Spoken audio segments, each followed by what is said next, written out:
Labanan na naman po ang mga sunog dahil mabilis ngayon magliyab ang mga bagay-bagay sa tindi na rin ng init. Kamakailan lang, nagkasunog sa Taguig at kasama sa mga naabo ang 300,000 pesos na ipinangutang pa ng isang jeepney driver para sana sa bago niyang ipapasada. Ngayong nakapapasok ang init ng panahon, tsak marami sa atin, walang patayan ang electric fan. Pero mag-ingat. Lalo't ang tinitignan ngayong dahilan ng mga investigador sa sumiklab na sunog kamakailan sa barangay Fort Bonifacio sa Taguig City, isang nag-overheat na ventilador. Kabilang sa mahigit 50 pamilyang mga apektado. Wala po natira sa amin kahit isang gamit. Ang pamilya ng jeepney driver na si Mark. Ilan taon namin pinag-ipunan lahat ng gamit namin, bus, lahat kahit isa, wala kami na isalbak. Ang masaklap nito, kasama sa nasunog ang ipambibili sana niya ng segunda manong jeep. Ang inutang pa naman niyang 300,000 pesos. Watak-watak na yung pera. Parang nanlumo na lang din ako doon. Lahat ng pinagpuyatan mo nawala, isang bigla. Plano namin ng pamilya ko nawala din. Mapapalitan pa kaya ni Mark ang mga nasunog niyang pera na pambili sana niya ng jeep?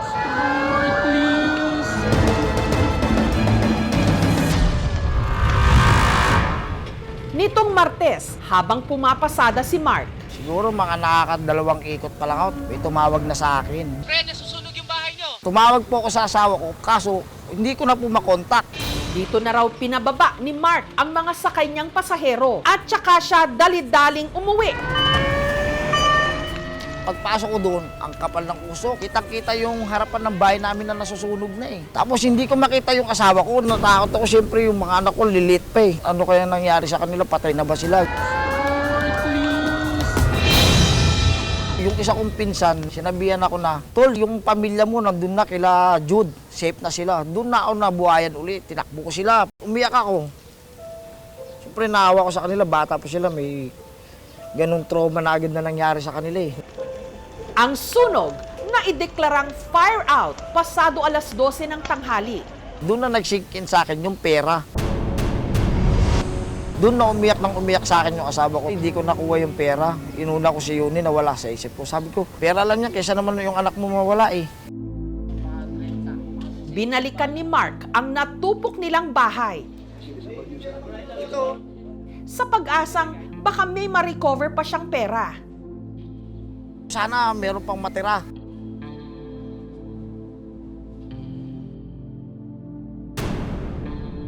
Pag-ukay ko, yun na. Kita ko na, watak-watak na yung pera. Parang nanlumo na lang din ako doon.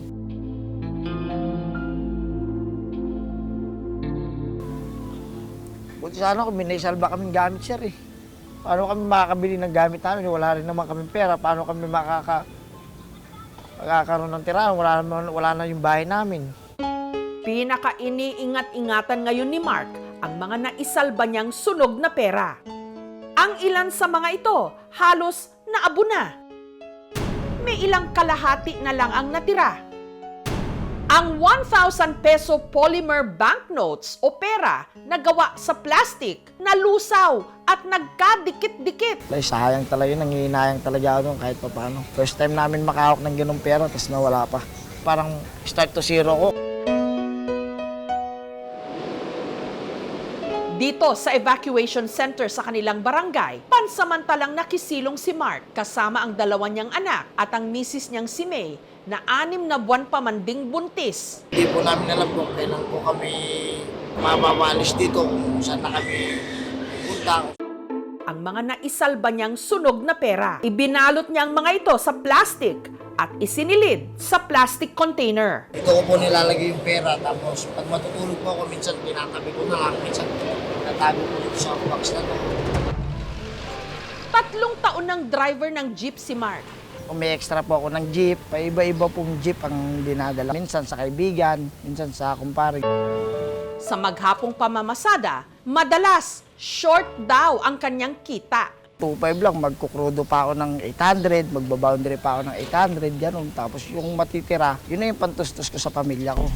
Kaya si Mark nangutang para makabili ng segunda manong jeep. Nangiram ako ng 300K, naglakas loob ako dun sa tito ng asawa ko para magkaroon naman kami ng sariling hanap buhay. Matagal na naming ipon yun. Tapos yung iba po, niloan po niya sa company nila. Buwan-buwan, kinakaltas sa sahod niya po yun. Magpapatayo po sana kami ng bahay sa probinsya. Nangailangan naman si Mark kasi pamangkin ng asawa ko. Kaya inuna muna namin sila. Kasi di ba pamilya dapat magtutulungan. Kasi ang laking halaga po nun eh. Ilang taon na ipon namin. Tapos ganun lang yung nangyari, di ba? Sinong hindi mapapaiyak? Sa kabila ng banta ng jeepney phase-out, ang natipuhang bilhin ni Mark, segunda manong traditional jeep na consolidated at nakapasok na sa kooperatiba. Ibig sabihin, pahihintulutan pa rin itong makabiyahe. Kaya di po ako nag-aalangan bilhin. Magagamit ko pa yung sasakyan kahit paano. Pag hindi ka nag-consolidate by May, ay kukonsider ka nilang crew room. Wala ka ng karapatang bumiyahe. Dahil sa ilalim ng modernization, magiging membro lang ako ng kooperatiba.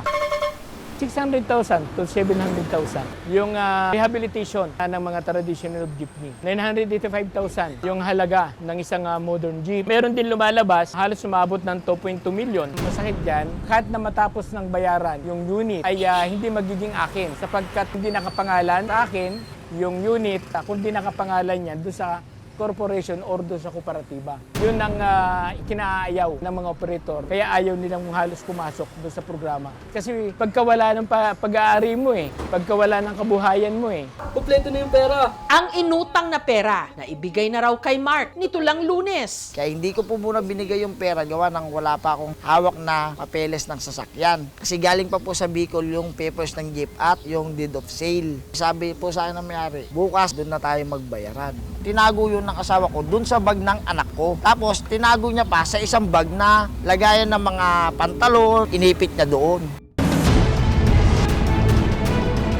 Hapon ng Martes daw ang usapan nila ng buyer para bayaran at kuhanin na niya ang sasakyan. Pero nangyari nga ang sunog. Meron naman mga money safe na nabibili, no? Waterproof, pero syempre medyo mahal siya. The best way still is sa bangko. May third party na makakapagprotekta ng pera natin. Mag-i-insure ng pera mo. Panibagong dagok, lalo't nung nakaraang taon na ospital ang panganay nilang si Yuni dahil sa impeksyon sa dugo. Sa 4 days po namin, meron kami bill doon, 165K. Uhulog-hulugan na lang namin yung balance namin din na abot din po ata ng 65. Hanggang sa ngayon, hindi pa namin nababayaran. Nahihirapan po kasi hindi pa po kami nakakabangon last year Parang pabangon, pabawi pa lang po kami, pabangon pa lang Tapos ganito mo, masusunugan pa kami. Lahat ng pinagpuyatan mo nawala, isang bigla. Nag-usap naman kami ng tito ng asawa ko. Sabi nila sa amin, tsaka na natin pag-usapan yung pera long. Pag-usapan muna natin yung buhay nyo. Samantala, ang dapat sana'y bibilhin na jeep ni Mark, ibinenta na raw sa iba. Kaya ang habol na lang niya, mapalitan sana ang nasunog na pera para maisauli na ito sa hiniraman niya. Kung mapalitan siya, sobrang laking pasasalamat ko yun. Hindi ko alam kung saan ko makukuha yan, yung ganyang malaking pera. Ayon sa Bangko Sentral ng Pilipinas o ang BSP, pwede pa naman daw mapalitan ang anila mutilated banknotes o nasirang pera. Kabilang na nga yung mga nasunog gaya ng hawak ni Mark basta't papasa lang sa kanilang criteria. Sa kondisyon ng mga na-recover na sunog na pera ni Mark, meron pa nga bang mapapalitan? Nitong Biyernes, sinamahan ng aming team si Mark sa BSP.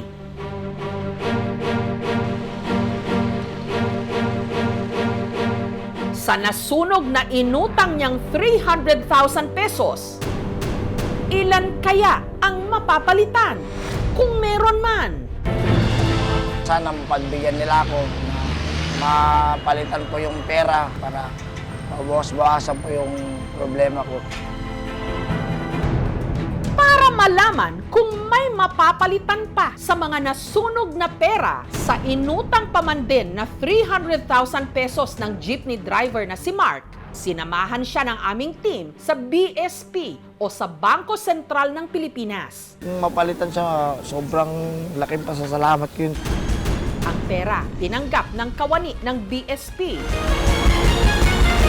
Gayunman, hindi raw muna sila magbibigay ng interview sa assessment nila kung magkano pa rito ang kaya nilang palitan. Masusi pa raw kasi nila itong pag-aaralan. Ang size ay kailangang may natirang 60% o 60% ng nasirang pera. Pangalawa, signature. Ang signature ay kailangang may natirang alinmang portion o parte ng signature ng BSP Governor o ng President ng Pilipinas. At pangatlo ay ang security thread na kailangang nakikita sa sirang pera. Tatawagan nila ako approximately na 20 days para malaman kung ano na po yung resulta. Kanina po yung Bangko Sentral po mismo ang nagsabi sa akin na kailangan po 60% yung pera na nasunog. Wala po akong natulala sa loob. Yung size po na dala kong pera ay nasa 40% lang, 50%. Yung iba po meron sa kalahati, yung iba po hindi na po abot ng kalahati. Na-stress po ako talaga, sobra. Hindi ko na rin po alam kung ano pong gagawin ko. Parang hindi mapapalitan, parang ganun po yung ang dami po pumapasok sa utak ko. Pero yung sa dalawang S2S po na security thread, tapos yung signature po, naniniwala po ako na pagbigyan nila ako na mapalitan po yung pera para mabawas-bawasan po yung problema ko. Para kahit pa paano makakahon kami sa hirap ng buhay. Sana tulungan niyo po ako. Samantala, para kahit paano may panimula, nagbigay ang lokal na pamahalaan ng Taguig ng tulong pinansyal sa kanila. Dinagdagan din po ito ng aming programa. Di bali na talagang nakawang ka kaysa masunugan ka. Talagang zero balance talaga, back to zero ka talaga dyan. Sa mga may mabubuting puso, sana tulungan nyo kaming lahat na nasunugan sa lugar namin. Tulungan nyo ako sa pera na nasunog na di ko naman kagustuhan na para sa panghanap buhay napunta sa wala. Sana po matulungan nyo kami.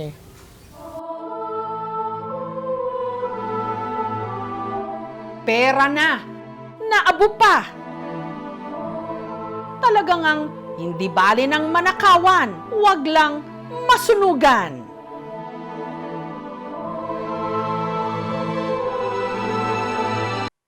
Thank you for watching mga kapuso. Kung nagustuhan niyo po ang videong ito, subscribe na sa GMA Public Affairs YouTube channel.